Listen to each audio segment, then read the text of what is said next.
திருச்சிற்றம்பலம். தென்னாடுடைய சிவனே போற்றி, எந்நாட்டவர்க்கும் இறைவா போற்றி. இந்த பதிவில் நீங்கள் பார்க்க இருக்கிறது அடியேன் சிவசிவ அன்பே சிவம் டெலி சேனலில் சிவபூஜையின் மகிமை என்ற தலைப்பில் ஆற்றிய உரையின் 4வது பாகத்தை பார்க்க இருக்கீங்க. 3 பாகத்தை பார்த்து வியூஸ் பண்ணவங்களுக்கு என்னோட நன்றியை தெரிவித்துக் கொள்கிறேன். சப்ஸ்கிரைப் பண்ணாமல் பார்த்துட்ருக்கீங்கன்னா சப்ஸ்கிரைப் பண்ணிவிட்டு பாருங்கள். சிவாய நம. குங்குமம் வச்சுக்க மாட்டாங்க, எதுவும் செய்ய மாட்டாங்க, எப்போதும் நான்வெஜ் சாப்பிட்டுட்டு இருப்பாங்க. இந்த மாதிரி எல்லா தீவினை காரியங்கள் அத்தனையும் செய்வாங்க. செஞ்சுட்டு என்ன சொல்லுவாங்கன்னாக்கா, நான் டெய்லி கோயிலுக்கு தான் போயிட்டு வரேன், ஆனா எனக்கு நான் நினைச்சது எதுவும் நடக்கவே மாட்டேங்குது, சாமி எனக்கு நடத்தியே வைக்க மாட்டேங்குது அப்படின்லாம் நிறைய பேர் சொல்லுவாங்க. அதுக்குமே திருமூலர் ஒரு பாடல் வச்சிருக்கிறார். அவரோட பாடல் பாருங்க. வேதம் ஆகமம் வெறும் பல பல ஓதினாலும் உளந்தடு மாறமின் ஜோதிகானிருள் போல தொலைந்திடும் தீதெல்லாம் சிவ சிவ என்மினே அப்படின்னு. அதாவது வேதம், ஆகமம், அது மாதிரி புராணம், உபநிடதம் இதெல்லாம் இதெல்லாம் எல்லாத்தையும் ஓதி கரை காணணும். அதாவது ஒரு நூலை நம்ம படிச்சுட்டு அது எல்லாத்தையும் நம்ம கரை காணணும் அப்படின்னா எல்லாம் படிச்சு முடிச்சிட்டோம் அப்படின்னு சொல்ல முடியுமான்னா முடியாது. ஏன்னா படிப்புங்கிறது என்னது, முடிவில்லாதது. அப்ப அந்த மாதிரி இருந்தாலும் எல்லாத்தையும் படிச்சுட்டா கூட எனக்கு தடுமாற்றம் இருக்குது அப்படின்னா அவர் என்ன சொல்றாரு, சிவ சிவ என்று இருமுறை ஜெபியுங்கள். அப்படி ஜெபிச்சிங்கனாலே அந்த 5 எழுத்து என்னது, இந்த 5 எழுத்தே என்ன சொல்றாங்க, அதிசூக்கும 5 எழுத்து அப்படின்னு சொல்றாங்க. அப்ப அந்த அதிசூக்கும 5 எழுத்து நமக்கு என்ன பண்ணிரும், எல்லா புண்ணியங்களையும் தரும். நீங்க இந்த வேதம், ஆகமம், உபநிடதம் இதெல்லாம் ஓதிதான் நீங்க கரை காணணும், இறைவனை சேரணுங்கிறது தேவையில்லை.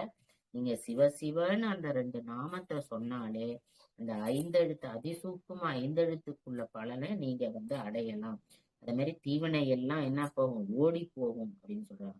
அடுத்தது இன்னொரு பாடல்ல பாருங்க. தீயனாலோடு கோளின் செய்தவும் நோய கன்றிடும் நூறென கூறிய ஆயுள் பல்கும் அறம் வளர்த்தோங்குதோறும் தீய தீரும் சிவ சிவ என்மினே அப்படின்னு. அதாவது நம்ம திருமுறையிலே ஒரு பாட்டு படிப்போம். வேயொரு தோழி பங்கன் விடமுண்ட கண்டன் மிக நல்ல வீணை தடவி மாசரு திங்கள் கங்கை முடி மேல அணிந்து எந்தன் உளமே புகுந்த அதனால் ஞாயிறு திங்கள் செவ்வாய் புதன் வியாழன் வெள்ளி சனி பாம்பிரண்டும் உடனே ஆசரு நல்ல நல்ல அவை நல்ல நல்ல அடியார் அவர்க்கு மிகவே அப்படின்னு ஒரு பாடல் திருமுறையில நம்ம கேட்டிருப்போம். அந்த பாடலை பார்த்தீங்கன்னா ஞாயிறு திங்கள் செவ்வாய் புதன் வியாழன் வெள்ளி இந்த கோள்கள் எல்லாம், அதாவது நட்சத்திரம் இதெல்லாம் இருக்கு பார்த்தீங்களா, நம்ம கோள்கள்னு சொல்றோம்ல, இதெல்லாம் தீவினை. இப்ப ராகு காலம் சொல்றோம், அது மாதிரி ராகு தோஷம் சொல்றோம், அதே மாதிரி புதன் நமக்கு நன்மை செய்து அப்படின்னு சொல்றோம். இந்த மாதிரி ஒரு தோஷம் இருக்குது பார்த்தீங்களா, அதனால உனக்கு சுக்கிர திசை நடக்குது அப்படின்னா ஒரு திசைக்கான பலன்கள் சொல்றோம். இதெல்லாம் தீவினை பலன்களா இருந்தா கூட அந்த பலன்களை எல்லாம் மாற்றக்கூடிய சக்தி எதுக்கு இருக்கு அப்படின்னு பாத்தீங்கன்னா இந்த சிவ சிவான்னு இந்த நாமத்தை சொன்னா இருக்கணும். அது மட்டும் இல்லாம இந்த நட்சத்திரங்கள்லாம் எப்படி வானத்துல போய் ஜொலிக்குதோ வருஷங்கள் கணக்கா, அது போல இந்த சிவ சிவன்னு இந்த மந்திரத்தை சொல்றவங்க 100 வயது வாழக்கூடிய பெருமையாக, அதாவது ஜொலிக்கிற மாதிரி இவங்களும் இருப்பாங்க அப்படின்னு சொல்லி அழகா. அந்த மாதிரி தீவினை எல்லாம் என்ன, அந்த சிவ சிவன்னு சொன்னாலே போதும், தீவினை அத்தனையும் ஒழிந்து போகும் அப்படின்னு சொல்றாரு. அத மாதிரி நீங்க ஜெபிங்க அப்படின்னு. அடுத்த இன்னொரு பாடல்ல சொல்றாரு பாருங்க. நீசரேனும் ஈசன் நிகழ்த்தில்வான் ஈசரேனும் சிவ சிவ என்கிறார் நீசரே என்று இயம்புரு நின்று உபதேச நூல்கள் சிவ சிவ என்மினே அப்படின்னு. அதாவது ஒரு நீசன் அப்படின்னா நிறைய கொலையெல்லாம் செய்யறவன், புலையன் அப்படின்லாம் சொல்லுவாங்க பார்த்தீங்களா, அத மாதிரி கெட்டதே செய்யறவன் அவன் தான் நீசன்.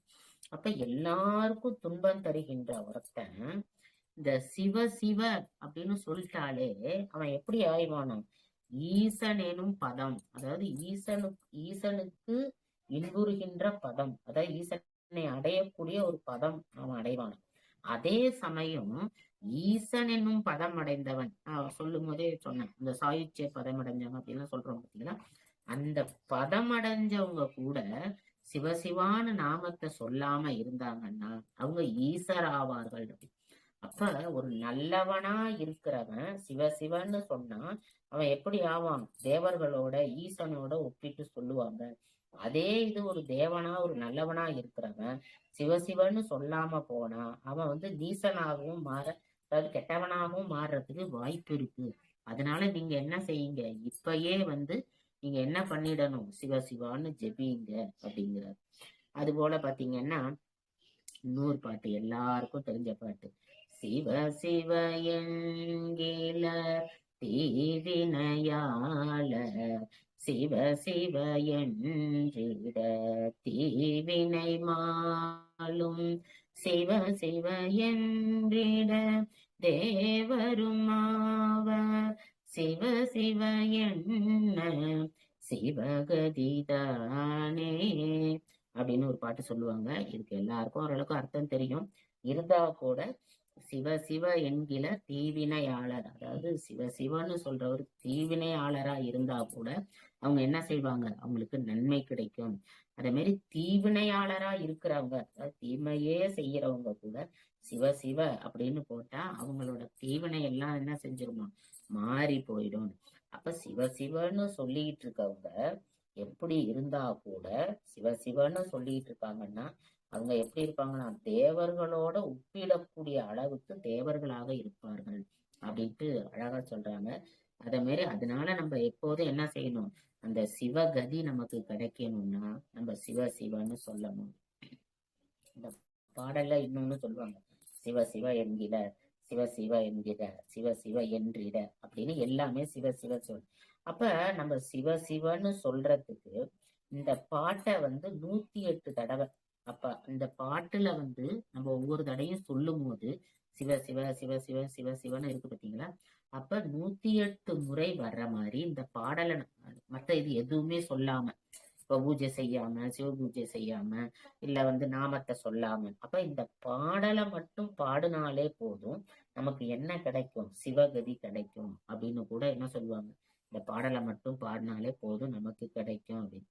அத மாதிரி தர்மபுர ஆதீன குரு முதல்வர் குருஞான சம்பந்தர் அவரு ஒரு பாட்டு நமக்கு சொல்லியிருக்கிறார்.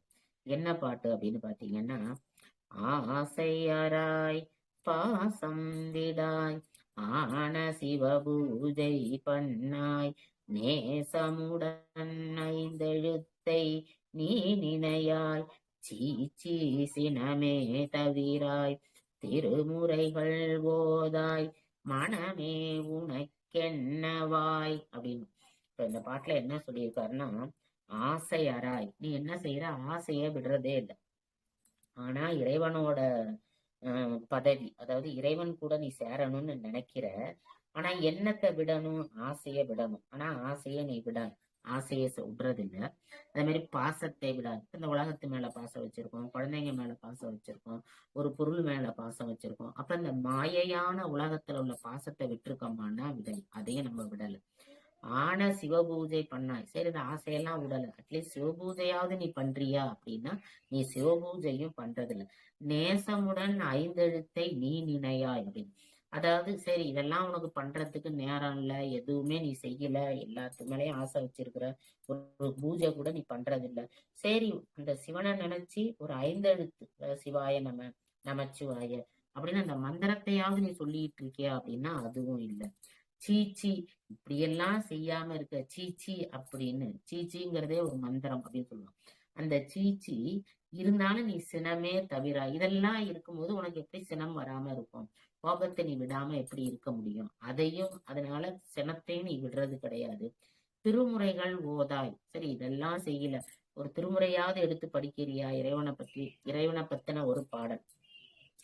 தோடுடைய செவியன் விடையேறியோ தூவன் மதிசூடி காடுடைய சுடலை பொடி பூசியன் உள்ளம் கவர் கல்வன். இந்த மாதிரி நிறைய பாடங்கள் இருக்கு. இந்த மாதிரி திருமுறைகளையாவது நீ ஓதுறியா அப்படின்னா அதையும் நீ ஓதுறது இல்லை. மனக்கேன் உனக்கென்ன வாய் இப்படி எதுவுமே செய்யாம இருக்கிற நீ என்ன பண்ற? ஆனா எனக்கு இறைவன் எதுவுமே தரல, எனக்கு எந்த ஒரு நன்மையும் செய்யல, இறைவன் எனக்கு முக்தி தரல, எவ்வளதோ நான் செய்கிறேன், நான் நல்லது செய்கிறேன், இதெல்லாம் செய்கிறேன். ஆனா நீ என்ன செய்யற? ஆசையை விடல, பாசத்தை விடல, திருமுறைகள் ஓதல, எதுவுமே செய்யாம இருந்தாலும் நீ என்ன பண்ற? இறைவன்ட்ட எனக்கு வேணும் வேணும்னு கேக்குறிய. உனக்கு என்ன வாய்? இதெல்லாம் சொல்றதுக்கு உனக்கு என்ன ஒரு வாய் இருந்துருது அப்படின்னு என்ன சொல்றாரு? அதாவது உனக்கு எல்லாம் ஒரு வாயா அப்படின்னு, நீ எல்லாம் கேட்கறதுக்கே என்ன கிடையாது, தகுதி கிடையாது உனக்கு அப்படின்னு மனதை பார்த்து சொல்ற மாதிரி. அதாவது மனதுக்கு சொல்றாராம். அந்த மனது அப்படி நினைக்கலையாம். ஒரு திருமுறை ஓதறதுக்கு மனசு வர மாட்டேங்குது, ஒரு கோயிலுக்கு போக மனசு வர மாட்டேங்குது, ஒரு சாமி கும்பிட மனசு வர மாட்டேங்குது, எதுவுமே இப்படி இல்லாத மனமே உனக்கு என்ன வாய்? நீ ஏன் இப்படி இருக்கிற அப்படின்னு சொல்லி உனக்கு அப்புறம் எப்படி நல்லது நடக்கும் அப்படின்னு இப்படி ஒரு மனது இருக்கிறாயே அப்படின்னு நம்ம மனதை கேட்கிற மாதிரி இந்த பாடல், நமக்கு அறிவுறுத்துற மாதிரி இந்த பாடல். அப்ப நம்ம என்ன ஆகுது? சிவபூஜை எப்போதும் செய்யணும், சிவனை எப்போதும் நினைச்சுக்கிட்டே இருக்கணும், அவனை நினைச்சே நிறைய பாடல்கள் பாடணும். இன்னொன்னு என்னன்னு பாத்தீங்கன்னா, நம்ம ஆத்மார்த்தமா ஒரு பாடல் பாடுறோம்னு வச்சுக்கோங்களேன், சிவனை பத்தி மனது உருக ஒரு பாடல் பாடுறோம். அதாவது பாத்தீங்கன்னா, நானேயோ தவம் செய்தேன் சிவாய நமயன பெற்றேன் அப்படின்னு. அப்ப மாணிக்கவாசகர் சொல்றாரு, நானேயோர் தவம் செய்தேன் சிவாய நமயன பெற்றேன் அப்படிங்கிறார். நான் தவமெல்லாம் செய்யல, ஆனா என்னது? சிவாய நமன். இப்ப நமக்கு திருவாசகத்துல வர்றது பாத்தீங்கன்னா, ஃபர்ஸ்ட் பாடல் பாத்தீங்கன்னா, நமச்சிவாய வாழ்க நாதன் தாழ்வாழ்க. அப்ப நமச்சிவாயன்னு தான் ஆரம்பிக்கிறார். அப்ப நமச்சிவாயன்னு இருந்த என்ன பண்ணாரு? சிவாய நம்மன்னு அவருதான் கொடுத்தாரு. நானா எந்த பூஜையும் நான் பண்ணல, எனக்கு எதுவுமே அவரு தான். அதோட அடுத்த லைன் சொல்றாங்க, தேனாயின் அமுதமுமாய் தித்திக்கும் சிவபெருமான் அப்படிங்கிறார். சிவபெருமான் எப்படி இருக்காரா? தேனாய் தித்திக்கும் சிவபெருமான், அமுதமுமாய் தித்திக்கும் சிவபெருமான். சிவபெருமான் எப்படி இருக்காரா? தித்திக்கிறாராம். அது எப்படி மேடம்? நீங்களே கேட்கலாம், என்ன தேனா எப்படி தித்திப்பாரு? சிவபெருமான்னு சொன்னா தித்திக்குமா அப்படின்னு. இப்ப தேன் சாப்பிட்டா தித்திக்கும்னு சொல்ல முடியும். அப்ப சிவபெருமான பாடுனா தித்திக்குமா அப்படின்னு கேட்டாக்கா, இந்த தேன் சாப்பிட்டு தித்திக்கிற சுவையை நீங்க அனுபவிக்கும் போது உங்களுக்கு என்ன உணர்வு ஏற்படுகிறதோ, இப்ப நமக்கு பிடித்த ஒரு பழத்தை சாப்பிடுறோம், இல்ல ஒரு பிடித்த இடத்துக்கு போறோம், அப்ப அதை பார்த்து நம்ம எவ்வளவு சந்தோஷம் அடைகிறோம் பாத்தீங்களா? அப்ப அந்த சுகமான சந்தோஷம், அந்த உணர்வு எல்லாமே உணர்வு தானே. இப்ப நீங்க பாவக்காய் சாப்பிடும் போது ஒரு கசப்பான உணர்வு உங்களுக்கு தெரியுது, அதே தேன் சாப்பிடும் போது ஒரு இனிப்பான உணர்வை நீங்க அடையிறீங்க. இது ரெண்டும் வேற. இப்ப நீங்க தேனை சாப்பிடும் போது அந்த உணர்வு உங்களுக்கு சந்தோஷத்தை தருது, அதே பாவக்காய் சாப்பிடும்போது சந்தோஷத்தை தருமானா தராது. அப்ப அந்த சந்தோஷமான உணர்வை எது தருது அப்படின்னு பாத்தீங்கன்னா, அந்த சிவபெருமானோட நாமங்கள் தருது அப்படின்னு சொல்றாங்க. அப்ப தேனாய் தித்திக்கும் சிவபெருமான், அமுதமுமாய் தித்திக்கும் சிவபெருமான். அப்ப அவரை பத்தின பாடல்களையோ அவரை பத்தின பேசும்போதோ உங்களுக்கு எப்படி இருக்குமா? அந்த உணர்வை நீங்க அனுபவிப்பீங்க அப்படின்னு சொல்றாரு. அப்ப மனமுருக நம்ம பாடும்போது, சிவபெருமானை பாடும்போதோ இல்ல சிவபெருமானை பத்தி பேசும்போதோ இல்ல யாராவது பேசுறத நம்ம கேட்கும் போதோ அந்த உணர்வு நமக்கு என்ன ஆகும்? ஒரு சந்தோஷத்தை தரும் அப்படின்னு. அதனாலதான் என்ன செய்ய சொல்றாங்க? சிவபூஜை செய்யுங்க, சிவனோட நாமாவை சொல்லுங்க. சிவபூஜை செய்ய முடியலன்னா அவனோட நாமாவது சிவ சிவ அப்படிங்கிற ஒரு நாமத்தையாவது சொல்லுங்க, இல்ல ஒரு 5 எழுத்து மந்திரத்தையாவது சொல்லுங்க. நமச்சிவாய சிவாய நம அப்படிங்கிற ஒரு மந்திரத்தையாவது நீங்க எப்போதும் உரு போடணும் அப்படிமா. நம்ம எந்திரிச்சா சிவ சிவன்னு சொல்லணும், உட்கார்ந்தா சிவ சிவ சொல்லணும். இப்போ ஒருத்தவங்களை கூப்பிடும் போது நம்ம ஒரு போன்ல பேசும்போது என்ன சொல்றோம்? ஹலோ நான் பேசுறேன் அப்படின்னு சொல்றோம் பார்த்தீங்களா? அப்படி சொல்லாம சிவாய நம நான் பேசுறேன் அப்படின்னு சொல்லுங்க, நமச்சிவாய நான் பேசுறேன்னு சொல்லுங்க. அப்ப நம்மளோட வாழ்க்கையில வந்து ஒரு வார்த்தையை நம்ம பயன்படுத்துறதே என்னது அவனோட நாமாவாக தான் இருக்கணும். இன்னும் சொல்ல போனா அந்த காலத்துல பாத்தீங்கன்னா நிறைய பேருக்கு பாத்தீங்கன்னா சிவபெருமானோட பேரை வச்சிருக்காங்க. பரமேஸ்வரன், லோகேஸ்வரன், அதே மாதிரி முருகனோட பேரை வச்சிருப்பாங்க. இந்த மாதிரி பார்த்திபன், அந்த மாதிரி ஒரு ஒரு பேரும் பாத்தீங்கன்னா அந்த இறைவனை ஞாபகப்படுத்துற பேர். நடராஜன், கண்ணன் அப்படின்னு ஒரு ஒரு தெய்வத்தை ஞாபகப்படுத்துற பேரை வச்சிருப்பாங்க. இப்போ ஒரு குழந்தைக்கு வந்து நடராஜன் இருக்குன்னு வச்சுக்கோங்களேன், நடராஜா நடராஜான்னு கூப்பிடுவாங்க. அப்ப என்னது, அந்த நடராஜரோட நாமத்தை நம்ம 2 தடவை சொல்லிட்டோம். அந்த பேரை கூப்பிட்டோங்கிறது அடுத்தது. அதே மாதிரி கண்ணன்னு வச்சுக்கோங்க, கண்ணா கண்ணான்னு 2 தடவை கூப்பிட்டா போதும். அப்ப அந்த நாமத்தை சொல்றோம். அப்ப அந்த நாமத்தை வந்து நம்ம அதாவது அது இறைவனோட நாமம், நடராஜரோட நாமம்னு நம்ம தெரிஞ்சோ உணர்ந்தோ சொல்லல. இப்ப நம்ம கூப்பிடுறது பேரதான், ஆனா அந்த நாமாவை சொன்ன பலன் அது. இப்ப நாமாவளி சொல்லும் போது கூட என்ன சொல்லுவாங்கன்னா, தென்னாடுடைய சிவனே போற்றி அப்படின்னு. அடுத்தது எதிர்க்க உள்ளவங்க என்ன சொல்லணும், எந்நாட்டவர்க்கும் இறைவா போற்றி அப்படின்னு சொல்றாங்க. அப்ப அப்படி சொல்லும் போது அந்த நம்ம சொல்ற அந்த நாமாவளி இருக்கு பார்த்தீங்கன்னா, அது கைலாயத்துல போய் கேட்கும். அதனாலதான் அவங்க என்ன சொல்றாங்கன்னா, வேகமா சத்தமா சொல்லுங்க அதை அப்படின்னு. அப்போ ஒரு நாமாவே வந்து கைலாயத்துல போய் எதிரொலிக்குதுன்னா, அப்ப அவனை நம்ம கூப்பிடும் போது கண்ணா கண்ணான்னு கூப்பிடுறோம், இல்ல நடராஜான்னு கூப்பிடுறோம், அப்ப வந்து பரமேஸ்வரன்னு பேர் வச்சு கூப்பிடுறோம். அப்ப அது வந்து என்ன, அது ஒரு நாமாவோட அந்த நாமாவோட பலன் வந்து நமக்கு கிடைக்கும் அப்படிங்கிறாங்க. அதனாலதான் என்ன சொல்றாங்கன்னா, ஒண்ணு நாமா சொல்லுங்க, இல்லைன்னா சிவபூஜை அதுக்கு மேல ஒரு படி போய் சிவபூஜை பண்ணுங்க அப்படிங்கிறாங்க. அப்ப சிவபூஜை பண்றவங்களுக்கு ஃபர்ஸ்டே நான் சொன்ன மாதிரி, அதாவது நோய் வராது, வறுமை வராது, துன்பம் வராது, தீவினை சேராது, இன்பமான உலகத்துக்கு போறதுக்கு அவங்களுக்கு வழி கிடைக்கும். இத்தனை நன்மைகளும் இருக்கிற அந்த சிவபூஜைய நாம எல்லாரும் செய்வோம். இத்தனை பலன்களையும், குழந்தை இல்லையா சிவபூஜை செய்யுங்க, ரொம்ப நோயா இருக்கீங்களா சிவபூஜை செய்யுங்க, வறுமையா இருக்கா சிவபூஜை செய்யுங்க. இப்ப எது வேணும்னு உங்களுக்கு என்ன வேணும்னு நீங்க கேட்கணும்னா சிவபூஜை செஞ்சு கேட்டீங்கன்னா கண்டிப்பா அது உங்களுக்கு தானாகவே அமையும். அது என் வாழ்க்கையில நான் நிறைய அனுபவிச்சிருக்கேன். என்னோட அனுபவத்தினால இதை நான் சொல்றேன் உங்களுக்கு. அதனால யார் யாருக்கெல்லாம் ஒரு நல்ல பலன் வேணும் அப்படின்னு நினைக்கிறீங்களோ, அப்ப அந்த பலன் உங்களுக்கு வேணும் அப்படின்னு நினைக்கிறவங்க கண்டிப்பா சிவபூஜை செய்யுங்க. சிவபூஜை அப்படி மகிமை தரக்கூடியது. நான் முதல்ல சொல்லும் போதே சொன்னேன், சிவபூஜைங்கிறது ஒரு கற்பக மரம் மாதிரி. அது என்ன நம்ம நினைக்கிறோமோ அதை தானா அது வந்து நமக்கு என்ன செய்யும், நிறைவேற்றி வைக்கும் அப்படின்னு கூறி எனது உரையை நிறைவு செய்கிறேன். திருச்சிற்றம்பலம். தென்னாடுடைய சிவனே போற்றி, எந்நாட்டவர்க்கும் இறைவா போற்றி, ஏகம்பத்துரை எந்தாய் போற்றி, பாகம் பெண்ணுரு ஆனாய் போற்றி, காற்றாகி எங்கும் கலந்தாய் போற்றி, கைலை மலையானே போற்றி போற்றி. வெற்றிவேல் முருகனுக்கு அரோகரா, வீரவேல் முருகனுக்கு அரோகரா, திருச்செந்தூர் முருகனுக்கு அரோகரா, திருச்சிற்றம்பலம், தில்லையம்பலம். சிவாய நம. நன்றிங்கம்மா. சிவாய நம. சிவாய் நம்ம முடிச்சுக்கலாமா? முடிச்சுக்கலாம். ரொம்ப நல்லா இருந்தது. ஓகே.